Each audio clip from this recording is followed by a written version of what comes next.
We all have these pockets in our lives full of darkness, and we hope that this morning the light and love of Jesus shines not only in your heart, but shines on your path so you can see, trust, and love Jesus. So I want to begin this morning with a question, and the question is this: what do you see?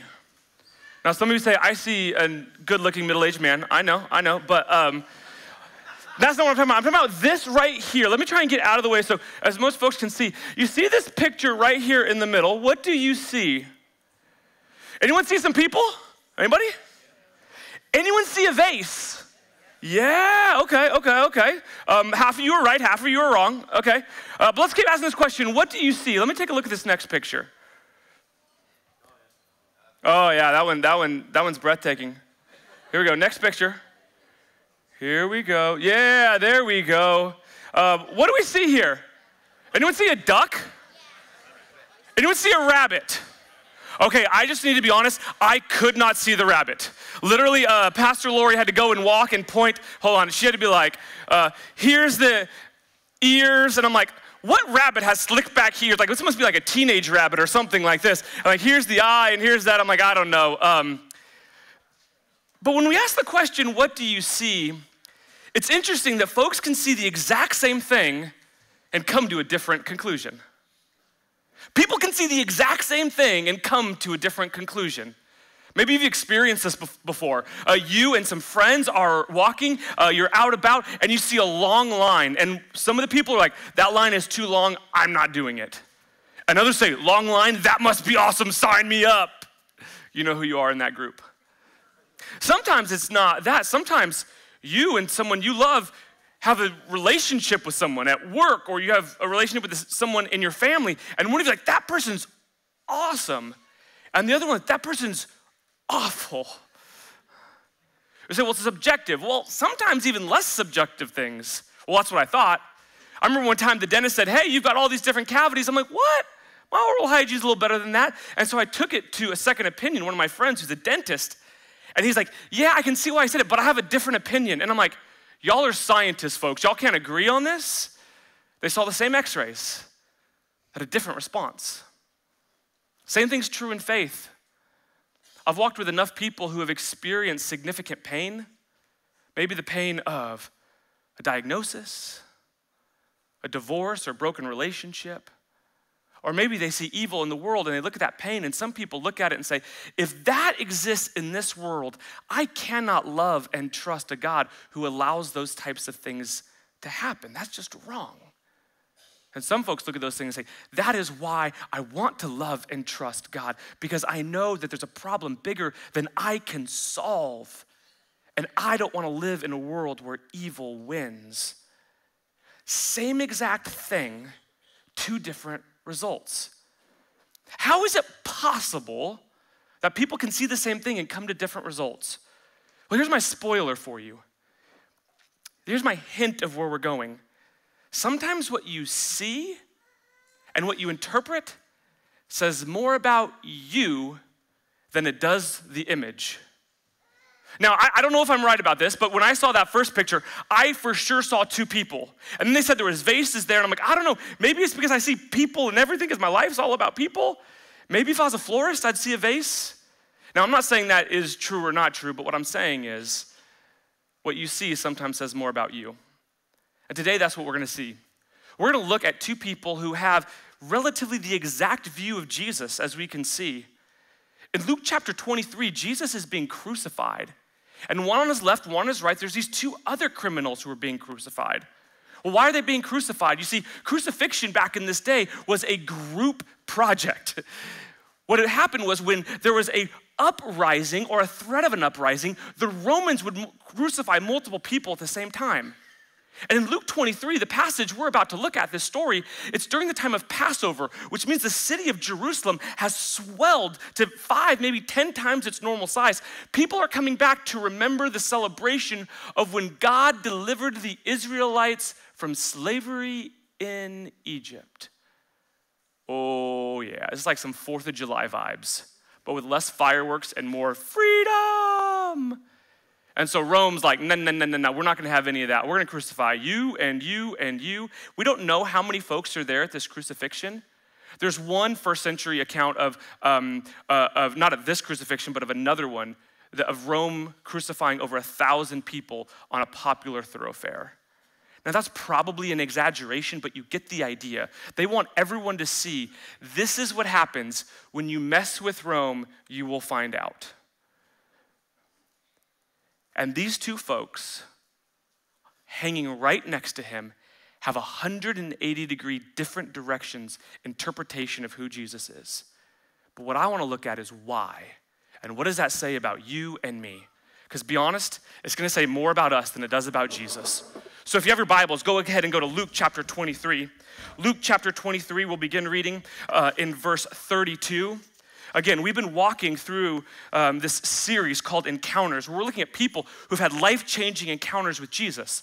The big idea of this series is that just as people had life-changing encounters with God then, we have the same now. And God, the way he interacts with people then is how he interacts with people now. And so what we're hoping is you look at these stories, you don't see something that happened 2,000 years ago. You see something that God may be doing in you today.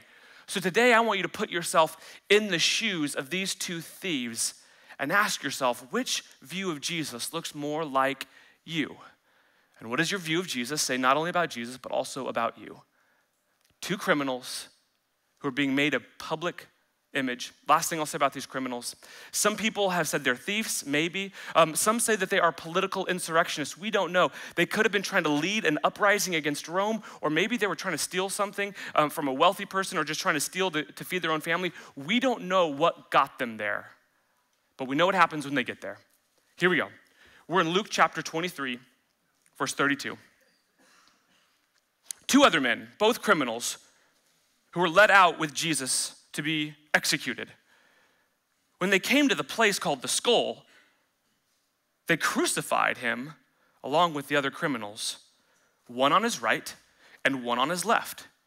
Jesus said, "Father, forgive them, for they don't know what they're doing." And they divided up his clothes by casting lots. The people stood there watching, and the rulers sneered at him. They said, "He saved others. Let him save himself if he is God's Messiah, the chosen one." The soldiers also came up to him and mocked him. They offered him wine, vinegar, and said, "If you are the king of the Jews, save yourself." There was a written notice above him which read, "This is the King of the Jews." One of the criminals who hung there insulted him, hurled insults at him. "Aren't you the Messiah? Save yourself and us." But the other criminal rebuked him. "Don't you fear God," he said. "Since you're under the same sentence, we are punished justly, for we are getting what our deeds deserve. But this man has done nothing wrong."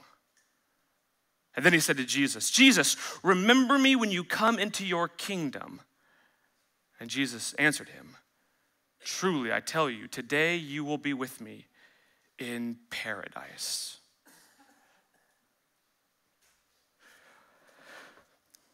You have these two men up there, both guilty of a crime, both having relatively the same experience. But how is it that one of them looks at him and insults him, and one of them says, "Look." Now, here's the thing. We don't know what their backstory is. We don't know if this is the first time they've seen Jesus or they've been watching his public ministry for 3 years. We don't know if they are people of great faith who believe that there will be a Messiah who comes and this isn't it, or maybe they just don't believe in all that Messiah nonsense anyway. That's just some fairy tale to give people hope. We don't know. So we've only got to look at what we actually do know. What do we know about these two? Their crime? No. Their background with Jesus? No. What friends and family are surrounding them? No. Here's what we do know, and that's what makes it simple. One hurled insults, and the other one says this, "Don't you fear God? Don't you realize there's a good and just God who punishes those who deserve it? And don't you realize that this man, Jesus here, doesn't deserve it?" One says Jesus doesn't deserve it, and one says mock him. What is the one and only difference this text shows us? It's the one and only difference that we look inside them and see.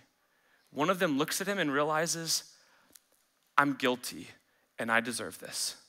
The other one looks at him and just says, I'm angry, I'm upset, I'm mocking him, and in no way takes accountability for his own actions. And instead of focusing on his own shortcoming, what he does is he redirects and focuses on someone else. Maybe because he doesn't think he did anything wrong, because he committed the crime for a good reason.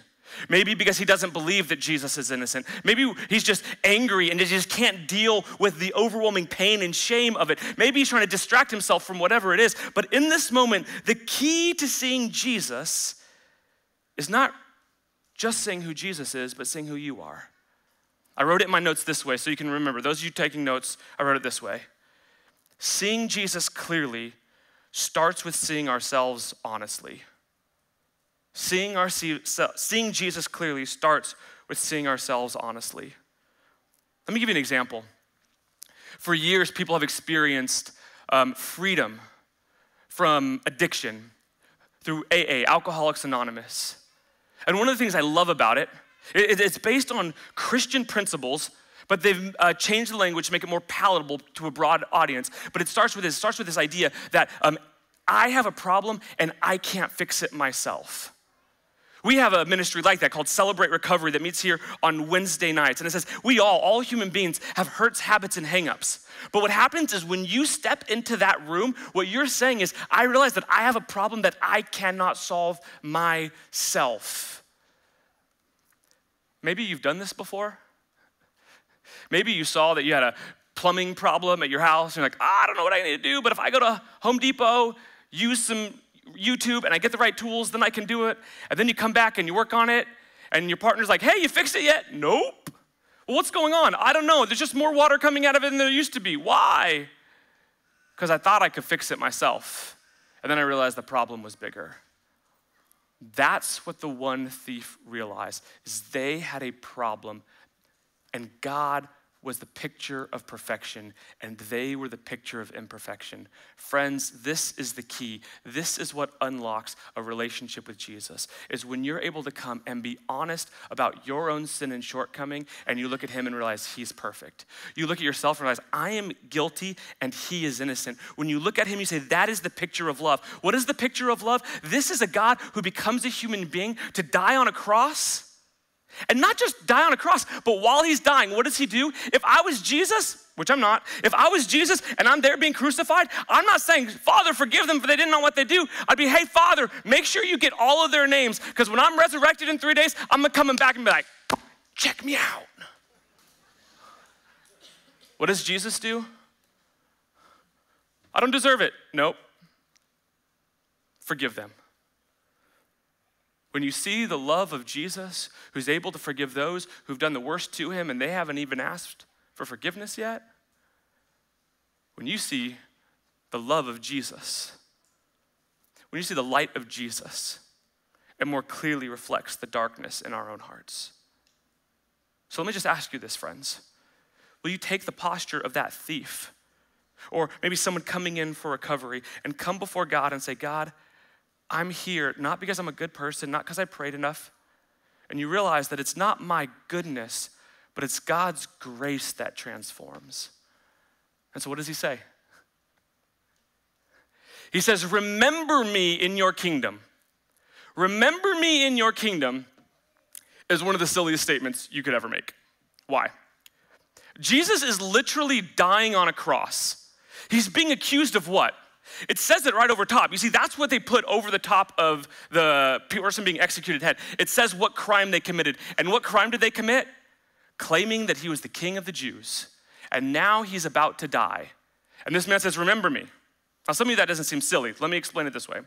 I get to coach both my boys' basketball teams, and I love it. Not this past Friday, but the Friday before, we were going into the final quarter, and one of my kids looked at me and said, Coach, why are we playing the final quarter? And I'm like, because that's what your parents signed up to do. And he said, no. He's like, we are down 40-5 going into the final quarter. We are not going to win. And I said, you are right, but we're gonna do it anyway. Why? Because life is full of hard things. It's about learning how to do hard things, and that's gonna be a great life motto. And he just said, I'm gonna sit here, put someone else in. In his defense, he's not wrong. We were gonna lose. Look at the faith of this man who looks at Jesus on the cross and says, even though he's within a breath of his life, something inside of him said, this man's gonna overcome death, crucifixion, Rome, rejection by religious leaders.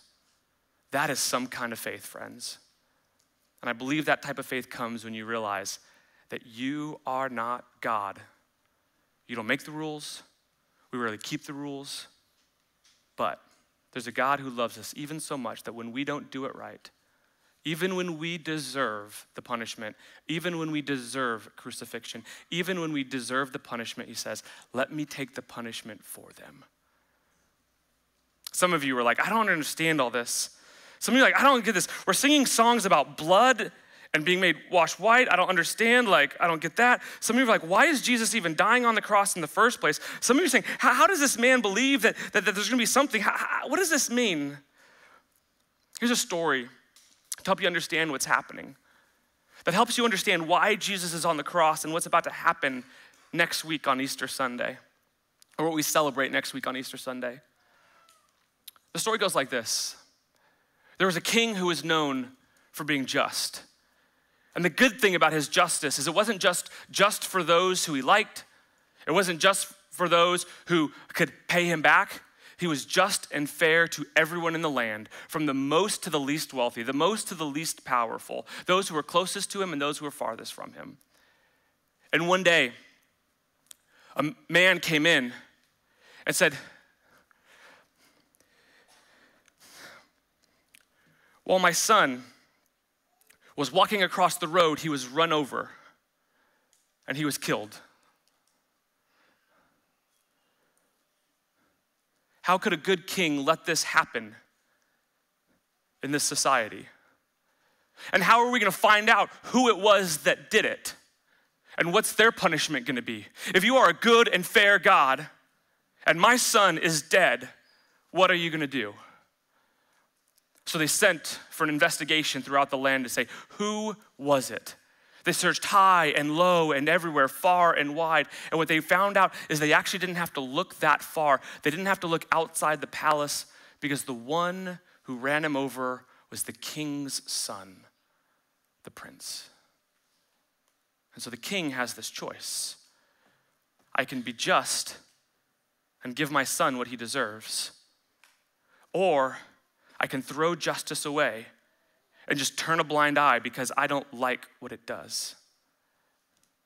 Everyone stands and waits and watches and says, what's the king gonna do? The king stands up and everyone's on the edge of their seat. He walks over, he looks at the man who's lost his son, he looks at his own son, and he says, justice will be done. The son, his eyes begin to water. He looks down in shame. He can't look at his father in the eye after what he's done. And the king says, justice will be done and the price will be paid, life for life. But the king says, my son will not be put to death. I will be put to death in his place. Because yes, I am a God of justice. And yes, I am a God of love. We serve a heavenly king who is both a king of justice, who wants to see wrongs made right, but he's also a God of love, and in his love, he says, I will pay the price for you, even before you've committed or admitted to the crime. This is the overwhelming love of God that thief, that criminal saw on the cross. But the heartbreaking thing, even though Jesus is there as close to him as he could be, closer to Jesus than you or I may ever get, and he still missed it. Because the question to both of them is the same question to you. What do you see? What do you see? So let's take a look at some pictures and ask this question. What do you see?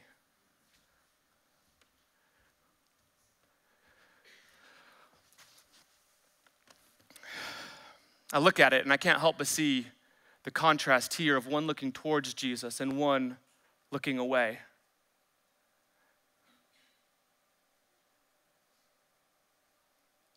I can't help but wonder who else is there. You see these folks, the fluffy hat, the nice horse. You see there's folks who are wealthy. Maybe they're royalty, maybe they're military. But you also see folks who are peasants. I see this, I wonder, maybe, just maybe, this is Jesus' mother grieving, looking up at her one and only son who died. And every single one of these people have to ask the question that you and I do. What do you see? Next slide.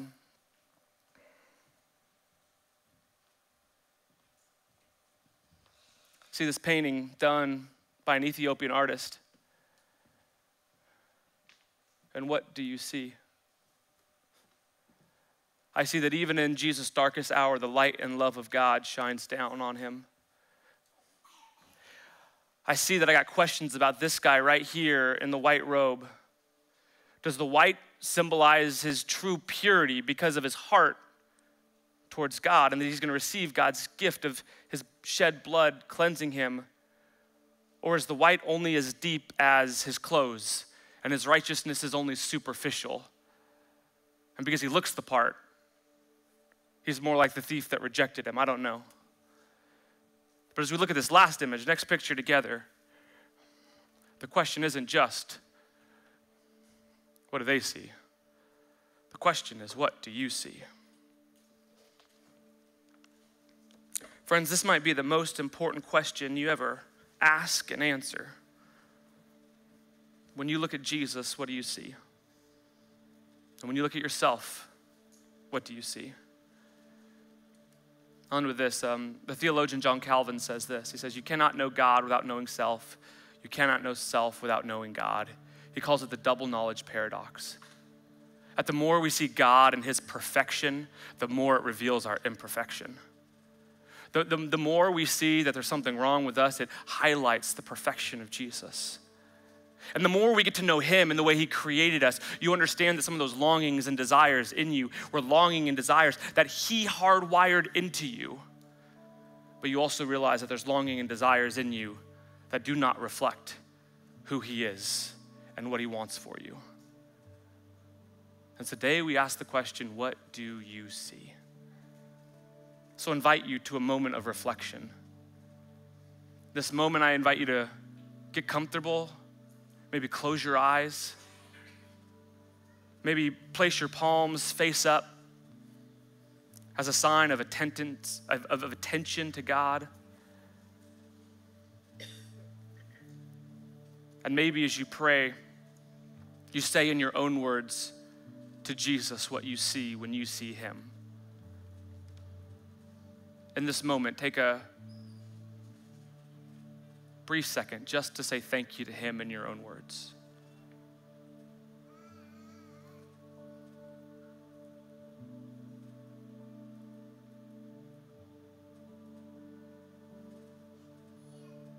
Maybe like the criminal, you see your own guilt. And in your own mind and heart, this is a time just for you to confess that to God. Because scripture says that if we confess our sins, he is faithful and just to forgive us. And we don't have to walk out with the guilt and shame, but we can trade that for his righteousness. So in this moment, maybe have a time of confession and allow God to purify your heart and mind.